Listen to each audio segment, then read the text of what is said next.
যান ভালো করে। ঢাকা বিশ্ববিদ্যালয়ের শিক্ষক, নাম হলো হুমায়ুন নাজাদ।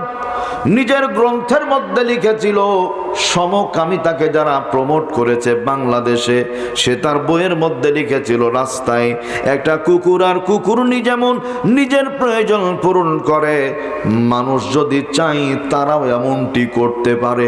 নাউযুবিল্লাহ বলেন। একটা বললাম, বাকিগুলো বললাম না। ও ভাইরা আমার, এই লোকটা মারা গেল। ইন্তেকালের পরে জানাজাকে পড়াবে ঢাকা বিশ্ববিদ্যালয় কেন্দ্রীয় মসজিদের ইমাম সাহেব। আল্লাহর বান্দার বাণী ছিল ধান নদী খাল এই তিনে। বরিশালের লোক, বড় জ্ঞানী মানুষ ছিলেন। হঠাৎ করে ছুটি নিয়ে চলে যায়।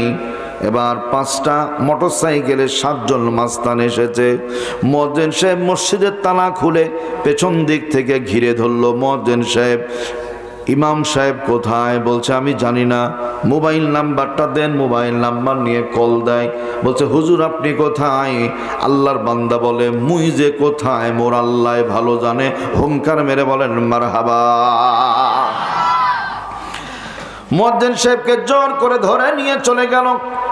যাবার পরে সামনে লাশ, পেছনে মুয়াজ্জিন সাহেব, তার পেছনে মাস্তানগুলি দাঁড়িয়ে আছে। এবার ভালো করে কণ্ঠ শুনেন। হুজুর জানাজা পড়ান। বিগত সময় আমরা দেখেছি বাংলাদেশের মানচিত্রে মালখোর ছিল যারা, মোটা গলায় কথা বলতো তারা। মুয়াজ্জিন সাহেব বুঝতে বাকি নেই, অবস্থা খারাপ। বলছে আমি এক্সট্রিমলি সরি, অত্যন্ত দুঃখিত, আমি আর এমন ভুল করব না, এইবারের মতো ক্ষমা করে দেন। মুয়াজ্জিন সাহেব যখন সরি বলেছে, ওলামায়ে কেরাম বিদায় হয়ে চলে যায়। ইন দ্য মিন টাইম মুয়াজ্জিন সাহেব ডাক দেয়, আলেম উলামা যারা যাবেন না তারা একটু কথা শুনে যান, কাছে আসেন। কাছে যেমনি চলে আসলো, বলছে কি হয়েছে? বলছে আমাকে জোর করে ধরে নিয়ে চলে গেল। সামনে লাশ, পিছনে আমি, তার পিছনে মাস্তানগুলি দাঁড়িয়ে। মুহূর্তের মধ্যে পেছন থেকে আওয়াজ দিল জানাজাটা পড়িয়ে দেন। আমি সুন্নাত তরিকাতি জানাজা পড়িয়ে দিয়েছি, আল্লাহর রহমতে কোনো অসুবিধা হয়নি।